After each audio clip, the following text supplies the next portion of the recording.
구원의 주 하나님, 공의로 세상을 다스리시네. 주를 경외하는 자들에게 부어주시는 놀라운 주님의 영광.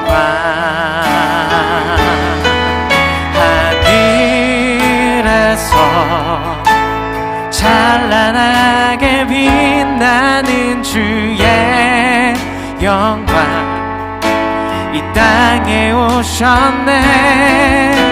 어둠을 밝히고 새 생명 주시네.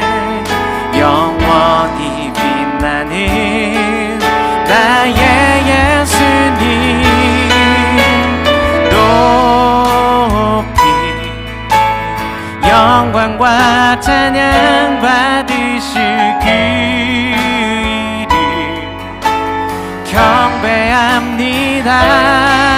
슬픔을 거두고 내게 자유 주시네. 기쁨의 노래를 영원한 나의 빛 예수께. 아멘. 우리 다시 한번 이 찬양 들으실 때는 우리에게 찾아오신 그 예수님을 경배하는 마음으로 우리 자리에서 일어나서 함께 찬양하겠습니다. 예수 우리들의 밝은 빛, 예수 우리들의 밝은 빛, 은혜와 긍휼을 베푸시는 주, 주의 길을 따라가는 주의 자녀들에게 항상 밝은 빛을 비추시네. 그는 구원의 주 하나님, 그 공의와 정의로 세상을 다스리시네. 주를 경외하는 자들에게 부어주시는 놀라운 주님의 영광.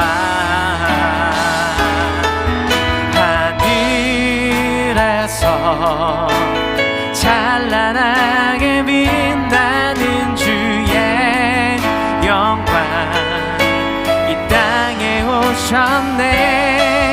어둠을 밝히고 새 생명 주시네. 영원히 빛나는 나의 예수님, 높이 영광과 찬양 받으실 그 길을 경배합니다. 슬픔을 거두고 내게 상 주시네. 기쁨의 노래를 영원한 나의 빛 예수께. 우리 다시 한번 처음부터 이 고백 들으시면 좋겠습니다. 예수 우리들의 밝은 빛, 예수 우리들의 밝은 빛, 은혜와 긍휼을 베푸시는 주, 주의 길을 따라가는 주의 자녀들에게 항상 밝은 빛을 비추시네.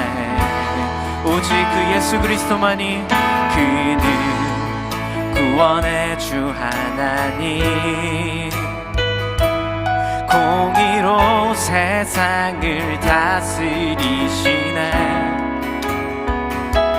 주를 경외하는 자들에게 부어주시는 놀라운 주님의 영광.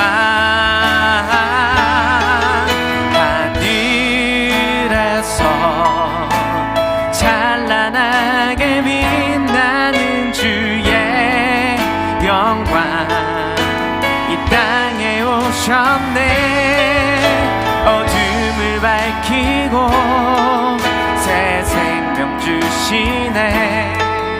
영원히 빛나는 나의 예수님,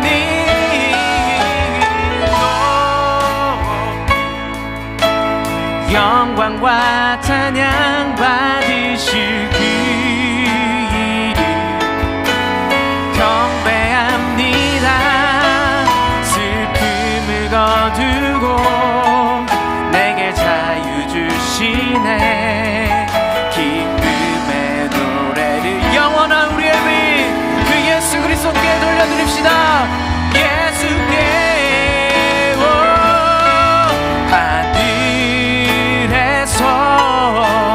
찬란하게 빛나는 주의 영광 이 땅에 오셨네. 어둠을 밝히고 새 생명 주시네. 영원히 빛나는 나의 예수님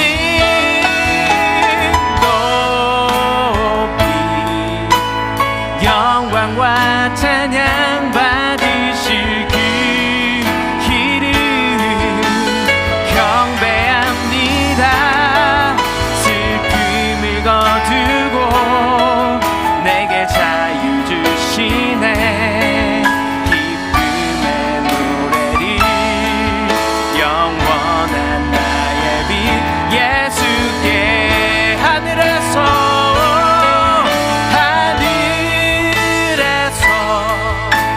찬란하게 빛나는 주의 영광 이 땅에 오셨네. 어둠을 밝히고 새 생명 주시네.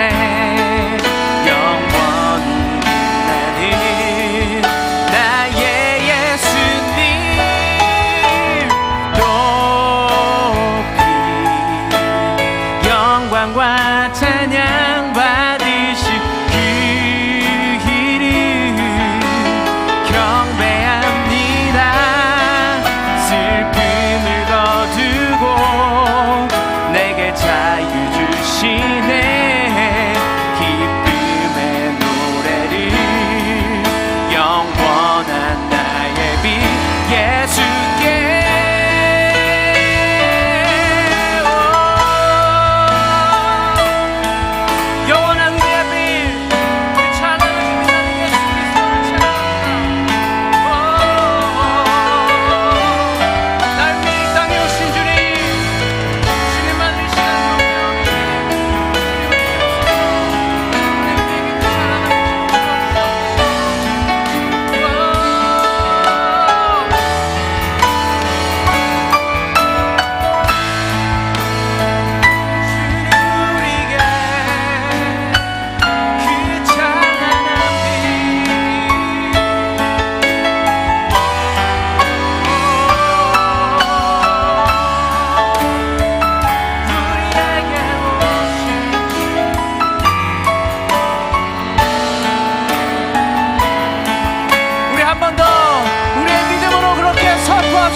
하늘에서 찬란하게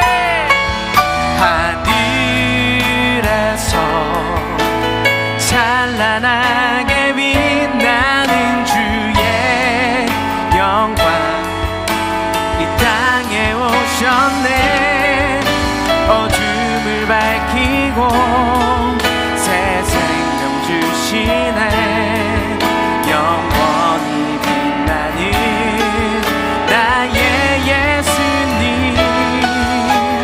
높이 영광과 찬양 받으실 그 이름 경배합니다.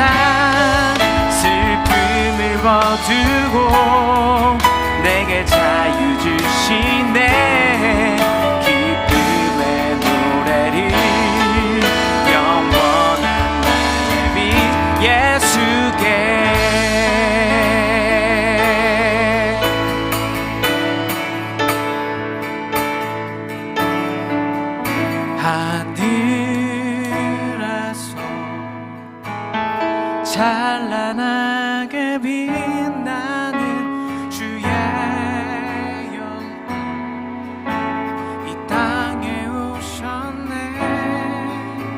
어둠을 밝히고 새 생명 주시네. 영원히 빛나는 나의 예수님 높이 영광과 찬양 받으실 그 이름 나 경배합니다. 슬픔을 거두고 내게 자유 주시네. 기쁨의 노래를 영원한 나의 빛 예수께.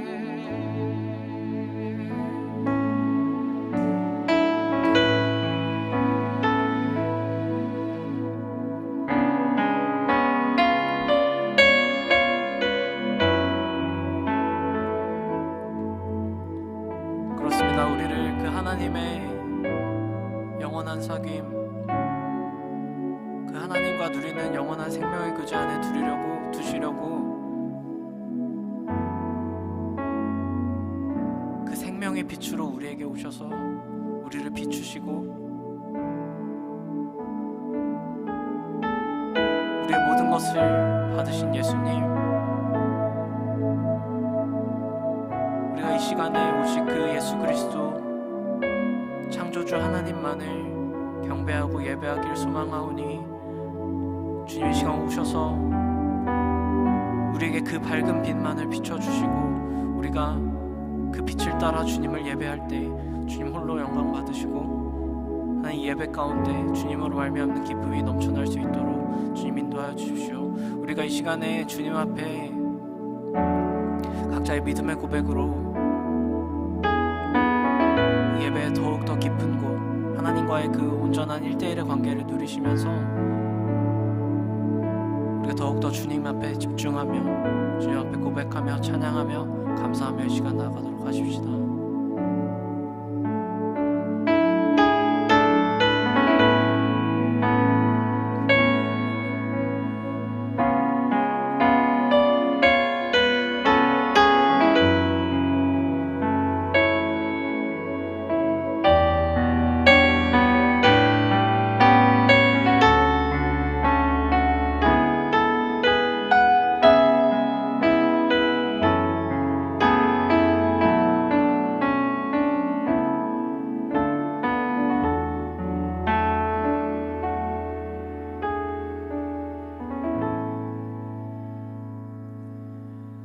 시간 다 함께 사도신경 하심으로 우리의 신앙을 하나님 앞에 고백하겠습니다. 전능하사 천지를 만드신 하나님 아버지를 내가 믿사오며 그 외아들 우리 주 예수 그리스도를 믿사오니 이는 성령으로 잉태하사 동정녀 마리아에게 나시고 본디오 빌라도에게 고난을 받으사 십자가에 못 박혀 죽으시고 장사한 지 사흘 만에 죽은 자 가운데서 다시 살아나시며 하늘에 오르사 전능하신 하나님 우편에 앉아 계시다가 저리로서 산자와 죽은 자를 심판하러 오시리라. 성령을 믿사오며 거룩한 공회와 성도가 서로 교통하는 것과 죄를 사하여 주시는 것과 몸이 다시 사는 것과 영원히 사는 것을 믿사옵나이다. 아멘. 우리 찬송가 2장 함께 찬양하겠습니다.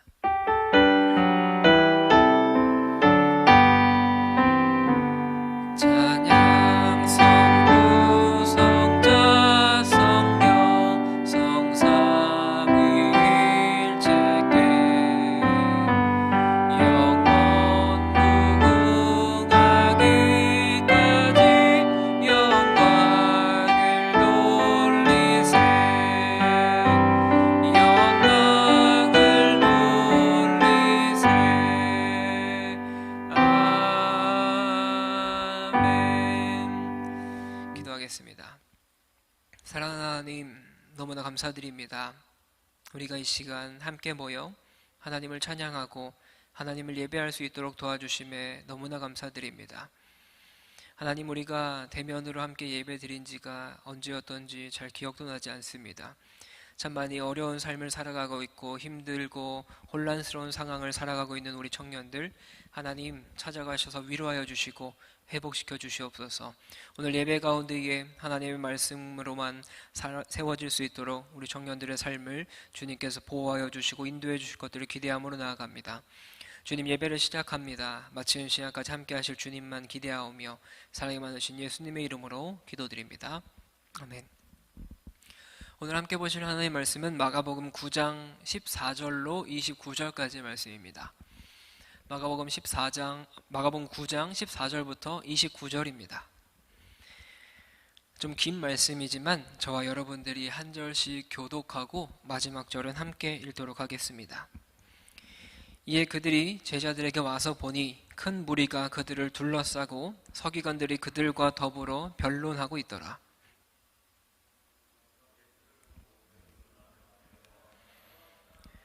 예수께서 물으시되 너희가 무엇을 그들과 변론하느냐?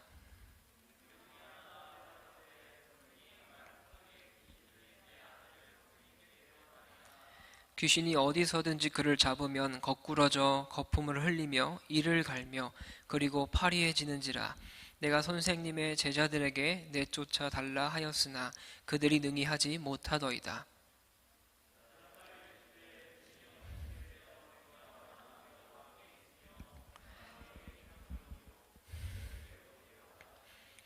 이에 데리고 오니 귀신이 예수를 보고 곧 그 아이로 심히 경련을 일으키게 하는지라.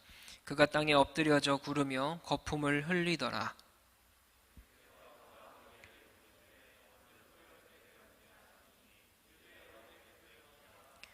귀신이 그를 죽이려고 불과 물에 자주 던졌나이다. 그러나 무엇을 하실 수 있거든 우리를 불쌍히 여기사 도와주소서.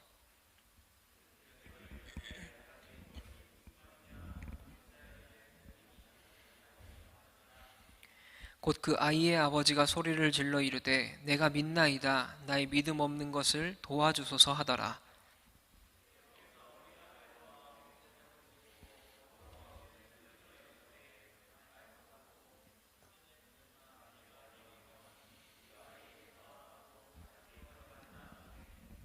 귀신이 소리 지르며 아이로 심히 경련을 일으키게 하고 나가니 그 아이가 죽은 것 같이 되어 많은 사람이 말하기를 죽었다 하나.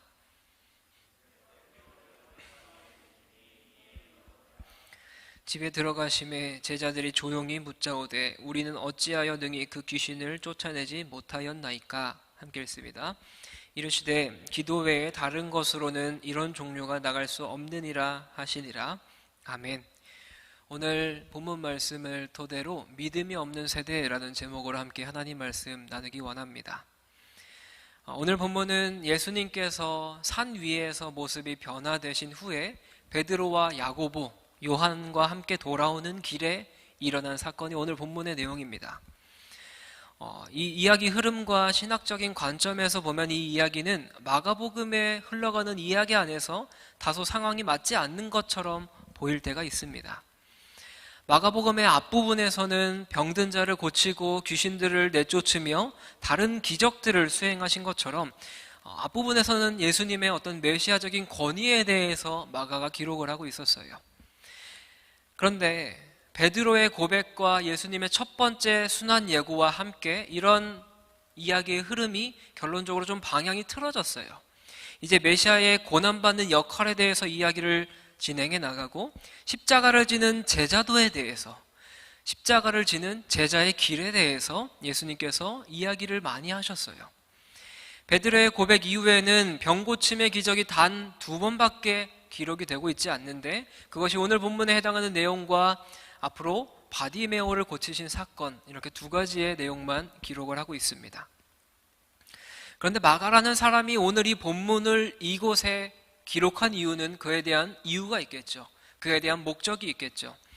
하나님 나라의 변화시키는 능력을 믿지 못하는 현재의 믿음 없는 세대, 이 믿음 없는 세대와 앞으로 우리에게 다가올 도전적인 나날들에 대해서 믿음이 있어야 된다라는 것을 강조하기 위해서 오늘 본문을 마가가 이곳에서 기록을 하고 있습니다.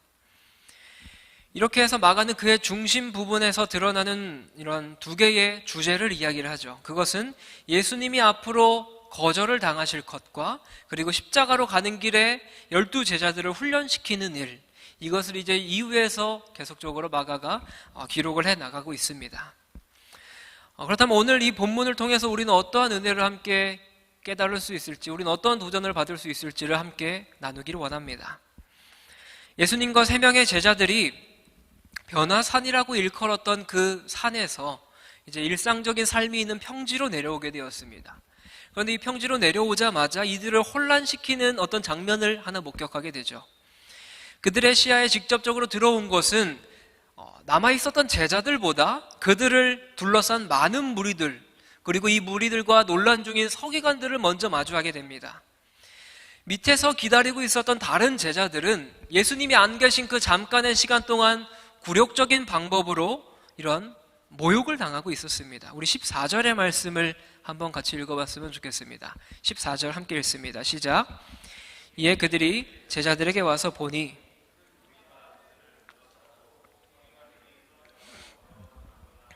아멘. 산 아래에 있던 제자들은 어떤 무리의 압박과 서기관들의 질문 때문에 이런 어떤 당혹감에 빠져 있었고 공궁에 빠져 있었습니다. 내려온 예수님을 먼저 목격한 사람들도 여기 무리 중에 있었던 사람들이에요. 그들은 예수님을 보고 놀라서 달려옵니다. 마가복음에서 무리들의 놀람이라고 사용되었던 이 단어는 보통 어떤 예수님의 가르치심이나 예수님께서 기적을 보이셨을 때 무리들이 보였던 반응이 놀람이었습니다. 그런데 오늘 본문은 놀란 이유에 대해서는 명확하게 이야기하고 있진 않아요. 그런데 이 놀람이라고 사용된 헬라어 단어는 마가복음에서만 사용이 되었습니다. 이 의미는 공포에 가깝게 소스라치게 놀라는 것, 이것을 놀람이라는 단어로 사용을 했습니다. 이런 놀람은 마치 구약시대의 모세가 시내산에서 내려올 때 사람들이 그의 얼굴에서 광채가 나는 것을 보고 놀랐던 장면을 떠올려 주기도 합니다. 하지만 오늘 본문의 흐름상 자연스러운 해석은 제자들이 귀신을 내쫓지 못했기 때문에 예수님을 기다리고 있었던 많은 무리들이 예수님이 이제 내려오시는 모습을 보고 나서 놀란 것으로 우리가 생각을 할 수 있겠죠. 그 이유는 산에서 내려오신 예수님을 본 무리들의 반응에서 나타납니다. 15절은 이렇게 기록합니다. 온 무리가 곧 예수를 보고 매우 놀라며 달려와 문안하거늘. 무리들은 내려오는 예수님을 보고 놀랐습니다. 그리고 달려갔어요. 그리고 예수님께 문안을 합니다. 이 반응은 모두 예수님에 대한 그들의 기다림을 이야기하고 있습니다. 엄청나게 예수님께서 내려오실 것을 기대하는 마음으로 예수님을 기다리고 있었습니다. 흥미롭게도 갈릴리에서 첫 번째로 귀신을 내쫓으셨을 때도 무리들은 예수님의 모습을 보고 이러한 반응을 보여줬어요. 이러한 반응을 보이면서 놀란 모습을 보여줬습니다. 무리를 만나신 예수님께서 서기관들에게 이러한 질문을 던지십니다. 16절의 말씀은 이렇게 기록하죠. 예수께서 물으시되 너희가 무엇을 그들과 변론하느냐? 너희가 무슨 일 때문에 지금 논쟁을 벌이고 있는지에 대해서 질문하고 있어요. 그런데 이 질문에 대한 답변은 귀신을 쫓아달라고 요청한 아버지로부터 그 대답이 주어집니다. 우리 17절과 18절의 말씀을 한 목소리로 함께 읽겠습니다. 시작. 무리 중에 하나가 대답하되 선생님, 말 못하게 귀신 들린 내 아들을 18절도 읽겠습니다. 귀신이 어디서든지 그를 잡으면 거꾸러져 거품을 흘리며 그리고 파리해지는지라. 내가 선생님의 제자들에게 내쫓아달라 하였으나 그들이 능히 하지 못하더이다. 아멘. 그의 답변에 의하면 그는 자신의 아들 때문에 예수님께 이 문제를 요청을 드리려고, 도움을 요청드리려고 나와왔어요. 그런데 예수님을 만날 수 없었어요. 그래서 차선책으로 예수님의 제자들에게 도움을 요청했는데 그 도움이 실패로 끝났다라고 말하고 있습니다. 많은 무리들은 예수님을 환영했습니다. 또 이 문제를 해결해 주실 수 있는 사람으로 예수님을 바라봤어요. 이 아이의 아버지는 귀신을 내쫓아달라고 요청하면서 예수님을 선생님이라고 부르고 있습니다. 가버나움 회당에서 첫 번째 귀신을 내쫓았던 사역 역시 가르침의 맥락에서 일어났던 것을 살펴볼 때 예수님을 선생님이라고 부를 수 있을 것 같아요. 고대 유대 사회에서 선생님은 어떤 지식을 전달하는 사람뿐만 아니라 그 이상의 역할을 가지고 있었습니다. 어떤 치유의 역할을 하시기도 하고 가르침의 역할을 하시기도 하고 귀신을 내쫓는 역할까지도 했던 사람이 선생이었어요. 그래서 이 아버지는 예수님께 선생님이라고 부르고 있는 것이죠. 이어서 그 아버지는 자신의 아이에 대한 어떤 상세적인 증상을 이야기하고 있습니다. 말 못하게 귀신이 들렸다라고 이야기하고 있어요. 그 묘사된 증상은 우리가 알고 있는 간질 증상과 비슷해 보입니다. 후에 예수님은 그 아이를 붙들고 있는 귀신에게 말 못하고 못 듣는 귀신이라고 이야기하신 것을 우리가 살펴봤을 때 이 아버지는 자신이 아이의 문제가 어떤 것인지 명확하게 알고 있었습니다. 이 문제의 근원이 어떤 것인지를 정확하게 알고 있었어요. 아마도 그 아이는 귀신이 들려서 간질 증상과 더불어 말도 못하고 듣지도 못하는 극심한 고통에 시달리고 있었던 것처럼 보입니다. 그런데 아버지가 이러한 상세한 증상을 예수님께 설명하신 이유는 예수님께 어떤 정확한 병명을 진단받기 위해서가 아니었습니다. 그 아이가 귀신의 폭력적인 힘 앞에서 아무런 대응을 할 수 없는 무기력한 사람이다라는 것을 알려주기 위함이었어요. 아버지의 설명은 자신의 아이뿐만 아니라 예수님의 제자라고 이야기하는 사람들조차도 귀신들 앞에서 무력했다라는 것을 내포하고 있습니다. 이 아버지는 예수님께 나오려고 했지만 예수님이 안 계셔서 제자들에게 이 아이를 고쳐달라고 요청했어요. 그런데 그 제자들이 고치지 못했죠. 제자들의 무력함 또한 이 아버지의 이야기에서 내포하고 있습니다. 이 아버지가 이 말을 한 이유가 무엇일까요? 이 말을 한 이유의 배경이 있습니다. 이 당시에는 나는 누구누구의 제자입니다 라는 이야기를 할 때 그 의미는 나는 그 스승의 대리인입니다 라는 의미를 가지고 있었습니다. 그러므로 예수님의 제자라고 말하는 순간 그 사람은 예수님과 다름없는 사람이 되는 것이에요. 예수님의 제자이라면, 예수님의 제자라고 한다면 이 병을 고쳐야 됐습니다. 귀신을 내쫓아야 됐고 죽은 자를 살려내야 됐습니다. 그래서 사람들은 예수님의 제자들을 제자라고 불렀던 것이죠. 그런데 제자들이 이 귀신 들린 아이를 고치지 못하고 있는 것입니다. 그렇기 때문에 예수님의 제자들을 못 믿어하는 것이 당연한 일이지 않을까요? 그렇다면 이 아버지는 예수님을 믿을 수 있었겠습니까? 예수님의 제자라고 이야기하는 이 제자들이 귀신을 내쫓지 못하고 이 아이를 고치지 못했다면 예수님도 동일한 사람일 것이다 라는 이러한 생각이 그 아버지의 마음 깊숙한 곳에 있지 않았을까요? 이 아버지의 말을 들은 예수님의 반응은 매우 격정적이에요. 우리 19절의 말씀을 함께 읽겠습니다. 19절입니다. 시작. 대답하여 이르시되 이 믿음이 없는 세대여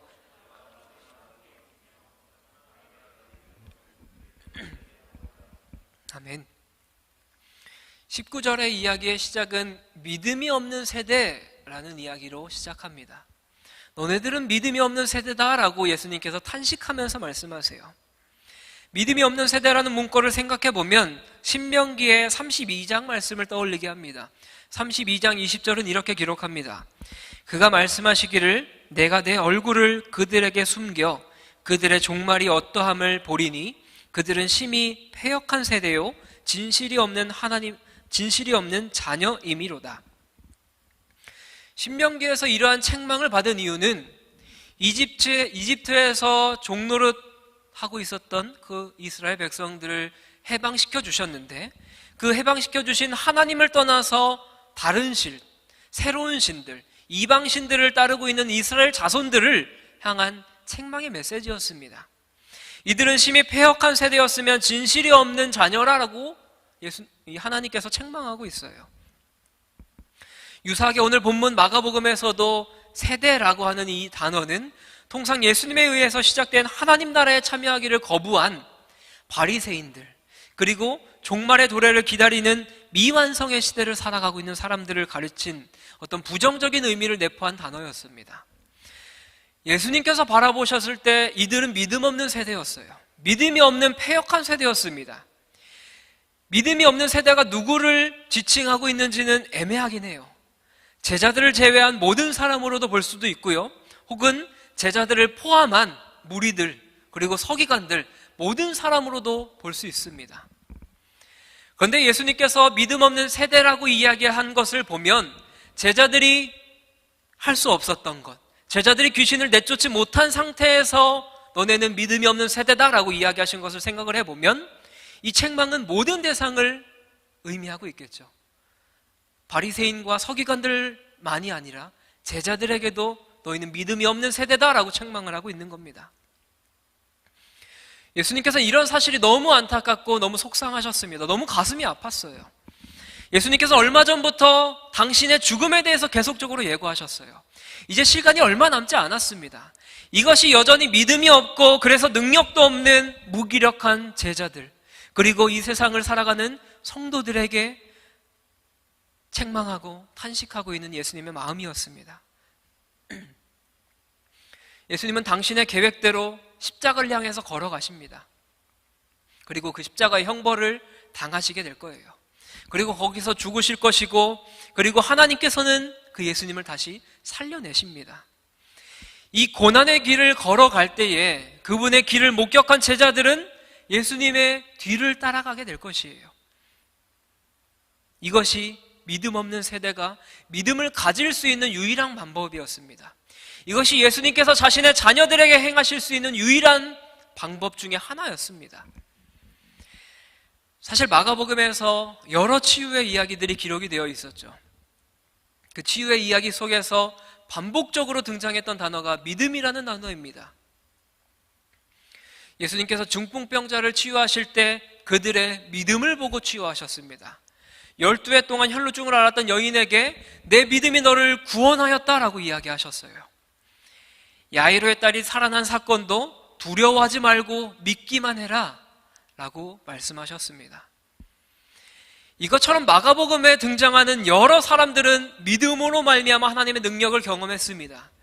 그런데 지금까지 예수님과 함께한 제자들, 함께 먹고 마시며 잠을 함께 청하고 함께 살아왔던 제자들, 이 제자들은 놀랍게도 믿음이 없는 세대다라고 말씀하고 있어요. 예수님께서는 제자들에게 요구하신 믿음이 어떤 다른 특별한 것이었을까요? 다른 대단한 것을 요구하셨을까요? 믿음이라는 헬라어는 피스토스라는 단어입니다. 이 단어의 뜻은 믿음직한 혹은 충성스러운 신실한이라는 뜻을 가지고 있습니다. 구약 성경에서는 이것을 언약적인 단어로 사용하면서 하나님을 주로 믿고 그를 따라서 충성스러운 존재로 남아있을 때 그가 믿음 있는 백성이라고 불려졌습니다. 따라서 예수님께서 산에 가 계셔 있는 동안 남은 제자들이 붙들어야 했던 것이 무엇일까요? 남은 제자들이 붙들어야 했던 믿음은 하나님께서 예수님을 통해서 어떤 종말론적인 통치를 실현하실 것이다, 이런 믿음이 그들의 가운데 있어야 됐습니다. 하지만 제자들은 예수님이 잠시 계시지 않은 그 동안 그에 대한 믿음이 사라졌습니다. 예수님에 대한 믿음이 사라졌어요. 그 결과 이들은 믿음 없는 세대다라는 책망을 듣게 되었죠. 오늘 본문 19절에서 예수님께서 이렇게 이야기하십니다. 내가 얼마나 너희와 함께 있어야 되겠느냐? 내가 언제까지 너희를 위해서 참아야 되겠느냐? 이 이야기를 통해서 우리가 무엇을 느낄 수 있을까요? 예수님께서 많이 실망하셨다라는 것을 알 수 있겠죠. 예수님께서 참 많이 분노하시겠구나라는 것을 알 수 있겠습니다. 특히 함께 있다라는 것은 귀신을 내쫓는 것과 하나님 나라의 선포를 시작하신 그 사역과 함께 예수님께서 제자들을 불러주신 이유였습니다. 내가 너희들을 부른 이유가 이것이다. 귀신을 내쫓는 것, 하나님 나라를 선포하는 것을 너희가 감당하기 위해서 너희를 내 제자로 불렀다. 그런데 그 제자들은 그 부르심을 까먹은 것이죠. 그 부르심을 잊어버렸습니다. 마가복음을 우리가 계속 살펴보고 있습니다. 모든 사건과 모든 기적, 그리고 하나님 나라에 대한 선포 현장에는 예수님과 제자들이 함께 움직이면서 이 사역을 시작하셨어요. 무엇보다도 그들을 제자로 부르시며 귀신을 쫓아내는 능력도 주셨습니다. 제자들은 마가복음 6장에서 귀신을 쫓아내며 병자들을 고치기도 했어요. 하지만 어느 순간 제자들은 귀신 앞에서 무너졌습니다. 귀신 앞에서 무력한 존재로 변해버리고 말았습니다. 예수님께서는 그 아버지에게 그 자녀를 이제 데려오라고 명령하십니다. 예수님의 명령에 따라서 귀신 들려 고통당하는 벙어리가 예수님 앞에 도착하게 되죠. 귀신이 예수님을 보자마자 경련을 일으키며 땅에 거품을 물고서 굴렀습니다. 귀신은 예수님께 말을 걸지 않았습니다. 우리가 많이 살펴봤었던 내용 중에서는 귀신이 항상 예수님께 이야기를 했죠. 당신이 나와 무슨 상관이 있습니까? 라고 이야기를 했지만 오늘 본문에 나타나는 귀신은 예수님께 말을 걸지 않습니다. 그 아이에게 발작을 일으키고 이 아이를 뒹굴게 합니다. 이 아이의 처참한 모습을 보신 예수님께서는 이 일이 아이에게 얼마나 진행되었던 일이냐, 이 아이에게 얼마나 이런 일이 있었느냐라고 21절에서 물어보십니다. 아버지는 귀신이 아이가 어렸을 때부터 간질 증상으로 괴롭혔을 뿐만 아니라 물과 불에 던져서 죽이려고까지 했다라고 기록을 하죠. 우리 22절의 말씀을 한번 같이 읽겠습니다. 22절입니다. 시작. 귀신이 그를 죽이려고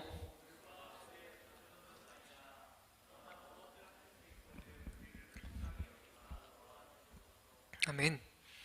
이 아버지의 답변은 귀신이 얼마나 지속적으로 강력하게 아이를 괴롭혔는지에 대해서 잘 보여주고 있습니다. 그렇기 때문에 아버지는 예수님께 도움을 요청합니다. 하지만 이 아버지의 요청엔 조금 문제점이 하나가 있죠. 이 요청에 조건이 붙는다라는 점, 이것이 매우 특이합니다. 특히 그 조건이 예수님의 능력과 관련되어져 있다는 것은 조금 당혹스럽기도 합니다. 그런데 그 이유가 분명히 있었죠. 예수님의 제자들이 이 아이를 고치지 못했기 때문에 예수님에 대한 신뢰가 점점 떨어졌기 때문입니다. 22절에서 이렇게 이야기합니다. 무엇을 하실 수 있거든. 이 이야기로 시작하면서 예수님께 요청을 하고 있어요. 어쩌면 아이의 이런 절망적인 상태는 아버지의 믿음을 반감시켰을 수 있습니다. 게다가 이 제자들의 모습 또한 이 아버지의 믿음을 반감시켰죠. 아버지의 이러한 요청에 예수님의 반응은 굉장히 강력하게 대처하시죠. 23절은 이렇게 이야기합니다. 예수께서 이르시되 할 수 있거든이 무슨 말이냐? 믿는 자에게는 능히 하지 못할 일이 없느니라 하시니. 할 수 있다면 무슨 말이냐? 믿는 자에게는 모든 일이 가능하다라고 말씀하고 있습니다. 예수님의 이 말씀은 기적과 믿음 사이에 긴밀한 연관이 있다는 것을 알게 합니다. 사실 마가복음 6장에서 예수님께서 자신의 고향 나사렛에서 사람들의 불신앙 때문에 아무런 기적을 행하지 못한 것을 기록하고 있습니다. 하지만 그와 반대로 믿는 자에게는 모든 일이 가능하다라고 예수님께서 말씀하고 있어요. 예수님은 당신의 능력을 누구에게나 기계적으로 행하시는 분이 아닙니다.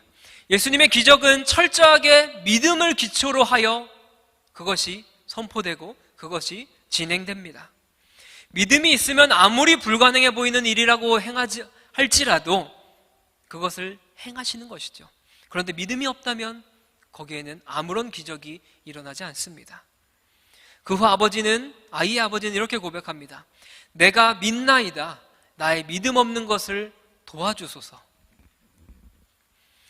내가 믿습니다라고 말한 이후에 나의 믿음 없는 것을 도와주소서라고 이야기해요. 좀 모순되는 이야기이기도 합니다. 그런데 이 의미가 무엇일까요? 믿음을 가질 때에야 자신이 믿음 없는 것을 알게 된다는 거예요. 내가 믿음을 갖게 되니까 내가 믿음이 없던 사람이었구나라는 것을 깨닫게 되고 인지하게 된다는 의미입니다. 이 믿음의 시작은 예수님이 우리의 주다라는 것을 고백하는 것으로 시작합니다. 자신의 확신에서 비롯된 것이 믿음이 아니라 예수님으로부터 주어지는 것이 믿음입니다. 자신이 이것이 옳다라고 말하는 것이 믿음이 아니라 예수님께서 우리에게 주어주신 그 말씀, 그것이 우리의 믿음이 시작인 줄 믿습니다. 예수님이 귀신에게 명령하시죠. 25절 말씀을 함께 읽을까요? 함께 읽습니다. 시작. 예수께서 무리가 달려와 모이는 것을 보시고 못 듣는 귀신아 내가 내게 명하노니 아이에게서 나오고 다시 들어가지 말라 하시매. 귀신은 예수님의 명령에 따라서 쫓겨났습니다. 그리고 이제 이 아이에게 다시는 들어갈 수 없게 되었죠. 우리는 오늘 이 이야기를 통해서 무엇을 주목해 볼 수 있을까요? 오늘 대화에서 자주 나왔던 이야기가 믿음입니다. 믿음이라는 단어는 예수님께서 한탄하시는 내용에서도 등장했었죠. 귀신 들린 병자를 해결할 수 없었던 이유 또한 믿음이 없기 때문이었습니다. 실제로 아버지는 자신의 믿음 없음을 불쌍히 여겨달라고까지 부르짖었어요. 이러한 모든 상황이 정리가 되자 제자들은 28절에서 예수님께 이렇게 묻습니다. 우리는 어찌하여 능히 그 귀신을 쫓아내지 못하였나이까? 이 말을 볼 때 제자들은 여러 가지 모습과 여러 가지 모양으로 귀신을 쫓아내려고 나름대로 열심히 일했던 것을 볼 수가 있습니다. 그런데 이 질문에서 예수님께서 29절에서 이렇게 답변하십니다. 29절 말씀입니다. 이르시되 기도 외에 다른 곳으로는 이런 종류가 나갈 수 없느니라 하시니라. 믿음이 없어서 못한다고 이야기하는 것일까요? 아니면 기도가 없어서 못한다라고 이야기하는 것일까요? 사랑하는 여러분, 말씀을 마무리하려고 합니다. 예수님과 제자들의 대화의 주제가 믿음에서 갑작스럽게 기도로 변경된 것처럼 보입니다. 하지만 기도와 믿음이라고 하는 것은 동전의 양면의 모습을 보입니다. 본문의 상황과 예수님의 말씀을 순서대로 우리가 자세하게 살펴보면 우리는 귀신을 쫓는 권세와 기도, 믿음, 이것에 대한 삼각관계를 우리가 좀 살펴볼 수 있습니다. 예수님께서 계시지 않는 상황에서 제자들에게 귀신 들린 병자가 찾아왔었죠. 사람들은 예수님께서 그렇게 당연히 하셨으니 제자들도 물론 할 수 있을 것이다 라고 생각을 했습니다. 하지만 제자들은 그렇게 하지 못했죠. 이때 예수님께서 오셔서 귀신을 쫓으실 때 믿음이 없는 세대를 한탄하셨습니다. 다시 말해서 믿음은 귀신의 지배를 벗어날 수 있는 유일한 권세이자 유일한 방법이었습니다. 믿음은 어떤 것을 말하는 것일까요? 믿음을 간단하게 이야기한다면 권세 많으신 우리 하나님을 신뢰하는 것, 이것이 믿음입니다. 믿음은 그 하나님의 통치 아래 사는 삶이 믿음이에요. 그런데 우리가 주의해야 될 것은 믿음은 귀신을 쫓아내는 권세 정도로만 생각해서는 안 됩니다. 하나님을 의지함으로써, 하나님을 의뢰함으로써 그분의 권능 아래서 살아가는 것이 믿음이에요.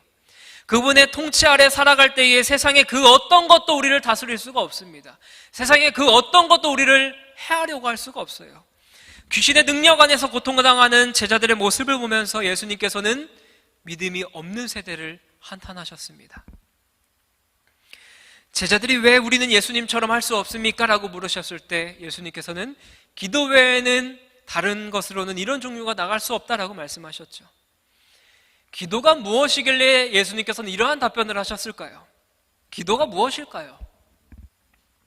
기도는 하나님께 아뢰는 행위입니다.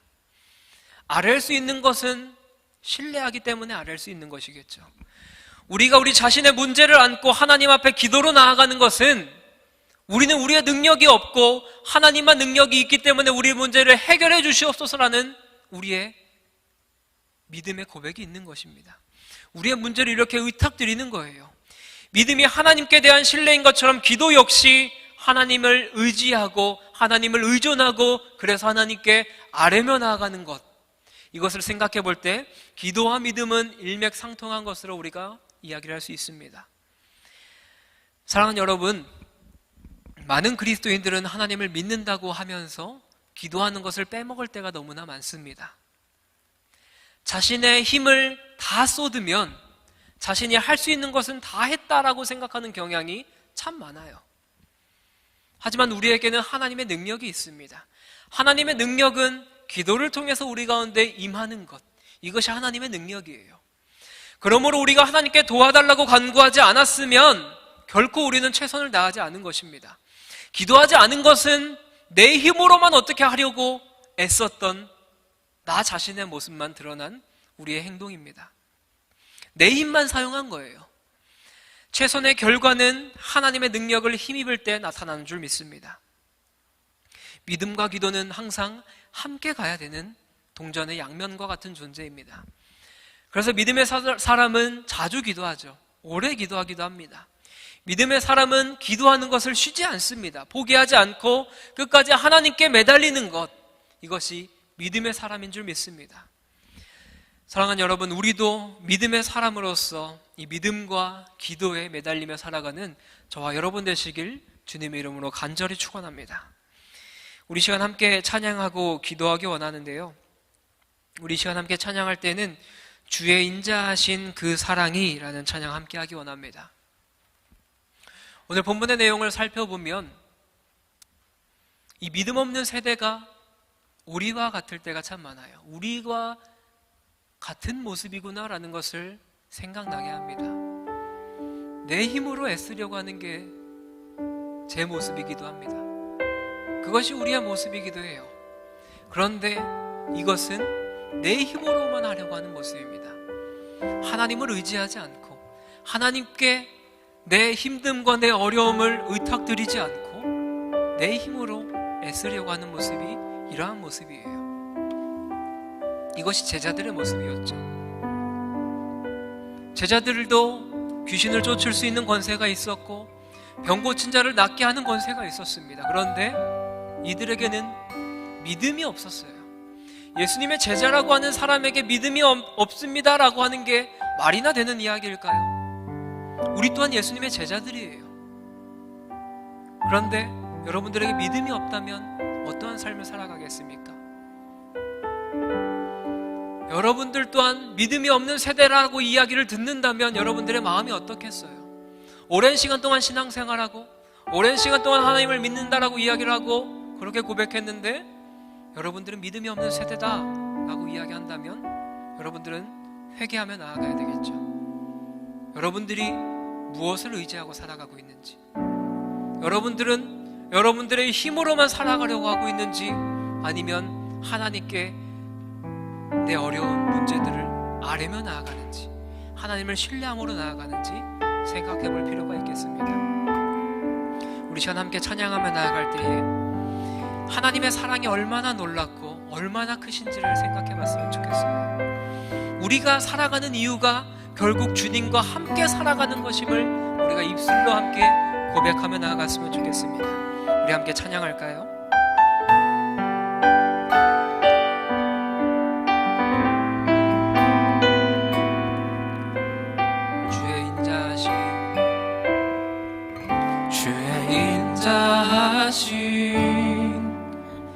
그 사랑이 내 생명보다 나으며 위로하시는 주 손길을 내 상처보다 귀하다. 변함이 없는 주임대가 내 근심보다 가깝고 주님을 이신 그 보혈은 내 상처보다 진하다. 결국 내 주님과 함께 사는 것, 나의 영원한 소원. 주의 아름다움 안에 사는 것, 나의 영원한 찬양할까요? 주의 인자하신 그 사랑이 내 생명보다 나으며 위로하시는 주 손길을 내 눈물보다 귀하다. 변함이 없는 주임대가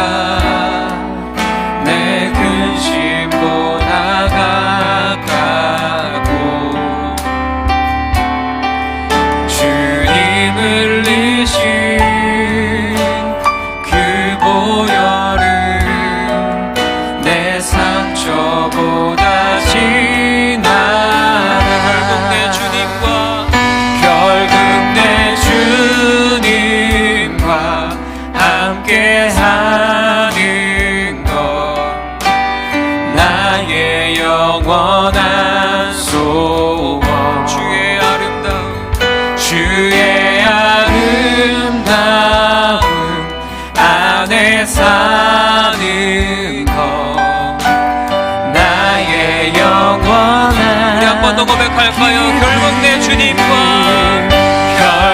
내 주님과 함께 사는 것 나의 영원한 소원 주의 아름다운 안에 사는 것 나의 영원한 우리 마지막으로 고백할까요? 결국 내 주님과 함께 사는 것 나의 영원한 소원 주의 아름다운 안에 사는 것 나의 영원한 기쁨. 우리 시간 함께 기도하기 원합니다. 사랑하는 여러분, 오늘 본문의 말씀은 우리에게 믿음 없는 세대라고 이야기합니다. 우리가 오랜 시간 신앙생활하고 오랫동안 하나님을 믿는다라고 이야기하고 그렇게 살아왔지만 여러분들의 삶에 하나님을 의지하고 하나님을 신뢰하고 하나님만 바라보며 살아가는 날이 얼마나 있는지를 생각해 봅시다. 우리에게 어떤 힘든 일이 다가오고 우리에게 어떤 어려운 일이 다가왔을 때 우리가 우리 힘으로만 해결하려고 했던 우리의 모습들 있지 않습니까?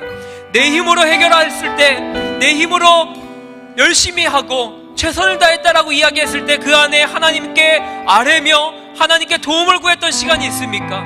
이 시간 주님 앞에 회개하며 나아갑시다. 하나님, 우리가 우리 인생을 살아갈 때 하나님과 더불어 살아간다고 이야기하지만, 하나님을 의지하며 살아간다고 이야기하지만, 하나님만 바라보며 살아간다고 이야기하지만 우리의 삶에는 하나님이 없었습니다. 우리의 삶에서 하나님을 의지하는 시간이 없었습니다.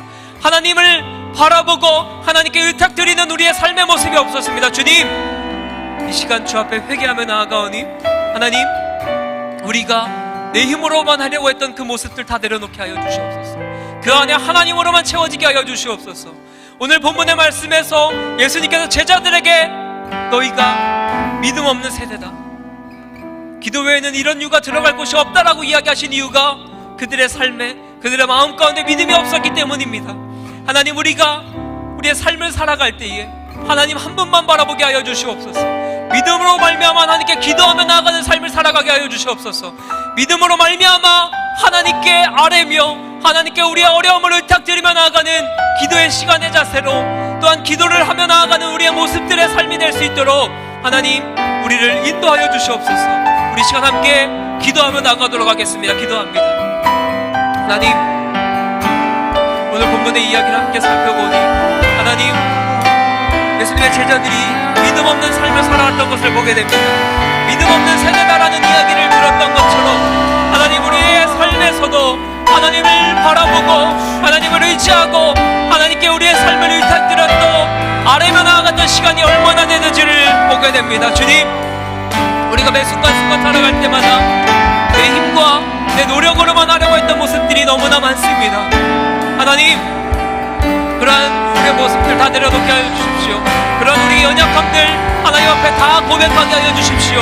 하나님 앞에 다 내려놓게 하여 주시옵소서. 그리하여서 그 공간에 하나님으로만 채워지게 하여 주시옵소서. 결국 우리가 하나님과 함께 나아가게 하여 주시옵소서.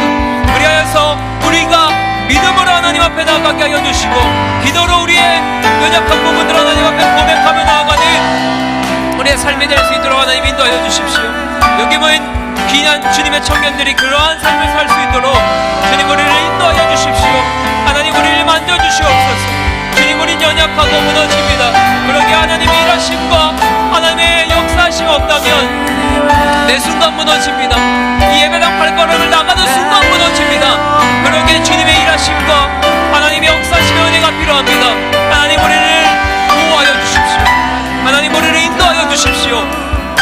그리하여서 주님이 우리를 이끌어가 주시고 우리가 주님과 함께 사는 것이 우리의 영원한 소원 되게 하여 주십시오. 주님의 아름다움 안에 살아가는 것이 우리의 영원한 기쁨 되게 하여 주시옵소서. 하나님, 하나님을 찬양하며 나아갑니다. 하나님을 높여드리며 나아갑니다. 하나님만 의지하며 나아갑니다. 주님, 우리의 삶을 그렇게 인도하여 주시고 하나님, 우리의 마음을 그렇게 보호하여 주시고 주님만을 높이고 하나님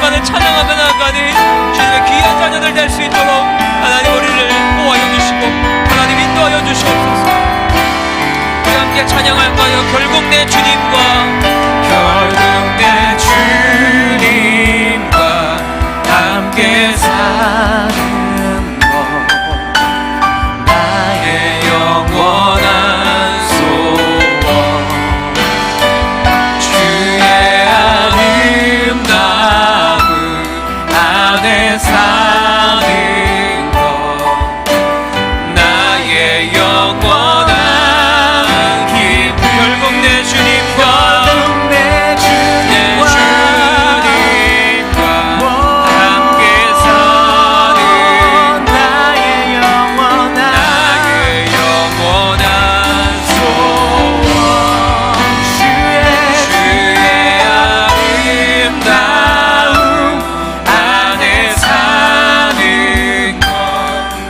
것 나의 영원한 우리 목소리로 고백할까요? 결국 내 주님과 함께 사는 것 나의 영원한 소원 주의 아름다움 안에 사는 것 나의 영원한 기쁨 한 번 더 고백할까요? 결국 내 주님과 함께 사는 것 나의 영원한 소원 주의 아름다움 안에 사는 것 나의 영원한 기쁨 사랑하는 하나님, 참 감사드립니다. 오늘 하나님 말씀을 통하여 우리가 어떠한 세대의 삶을 살아가는지 알게 하시며 감사합니다. 우리가 믿음 없는 세대로서 삶을 살아가고 있었습니다. 하나님을 믿는 그리스도인이라고 이야기하고 하나님을 믿는 예수님의 제자라고 이야기하지만 우리의 삶에선 하나님이 안 계셨습니다. 우리의 삶에선 나 자신만 있었습니다. 어려운 일을 당할 때, 힘든 일을 당할 때, 매 순간순간 삶을 살아갈 때 하나님이 계시지 않고 나만 있었던 것이 우리의 모습입니다. 주님, 이 시간 회개하며 나아갑니다. 나 중심적인 삶에서 하나님 중심적인 삶을 살아가게 하여 주시옵소서. 그래서 믿음 없는 세대라는 이야기가 아니라 너희가 참 믿음 있는 세대로서 삶을 살아오고 있구나라고 주님께 칭찬받을 수 있도록 우리의 삶을 하나님께서 그렇게 이끌어가 주시옵소서. 그래서 결국 우리가 주님과 함께 사는 것이 나의 영원한 소원 되게 하여 주시고 주의 아름다움 안에 살아가는 것이 나의 영원한 기쁨 되게 하여 주시옵소서. 그렇게 일하실 주님을 기대하오며 사랑이 많으신 예수님의 이름으로 기도드립니다. 아멘. 이제는 우리 주 예수 그리스도의 은혜와 하나님의 사랑과 성령의 교통하심이 믿음 없는 세대를 살아가고 있던 우리의 삶의 모습에서 하나님 중심의 삶을 살아감으로 믿음 있는 세대로서의 이야기를 들을 수 있도록 믿음과 기도로 무장하기로 다짐한 여기 모인 주님의 귀한 백성들 머리 위에 이제부터 영원토록 함께 있을지어다. 아멘.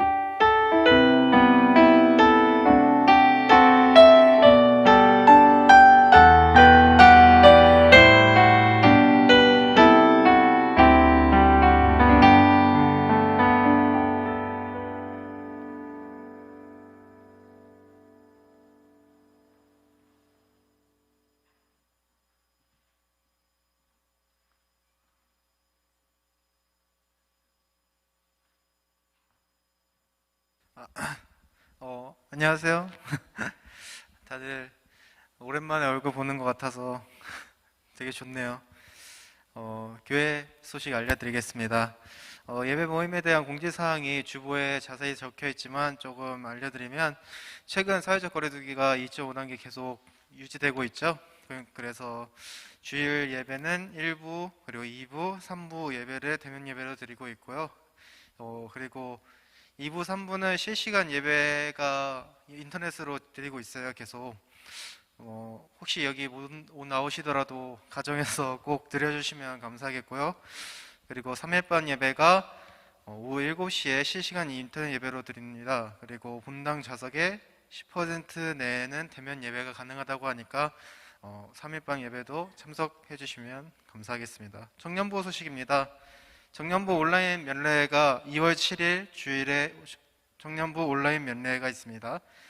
모임 중 신입생 환영식 및 수련회에 대한 안내가 있을 예정이니 많은 참석 부탁드립니다. 그리고 마지막으로 찬송 부르고 예배 마치겠습니다. 네, 모두 자리에서 일어나서 함께 찬양하실까요?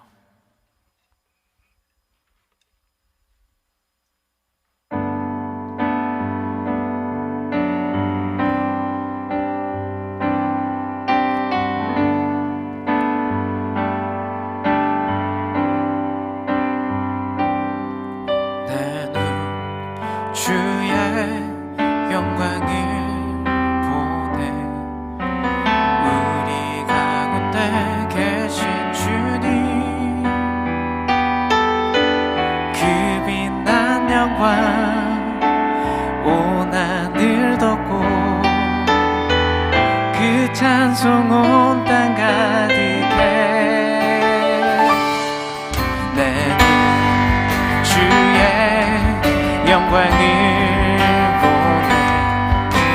찬송 가운데 서신 주님, 주님의 얼굴은 온 세상 향하네. 권능의 팔을 드셨네. 주의 영광 이곳에 가득해. 우린 선해 주님과 함께 찬양하며 우리는 전진하리. 모든 열방 주 볼 때까지 주의 영광 이곳에, 주의 영광 이곳에 가득해. 우린 선해 주님과 함께 찬양하며 우리는 전진하리. 모든 열방 주, 우리 한 번 더 온 열방 가운데 선포할까요? 주의 영광 이곳에, 주의 영광 이곳에 가득해. 우린 선해 주님과 함께 찬양하며 우리는 전진하리. 모든 열방 주 볼 때까지. 모든 열방 주 볼 때 한 번 더 온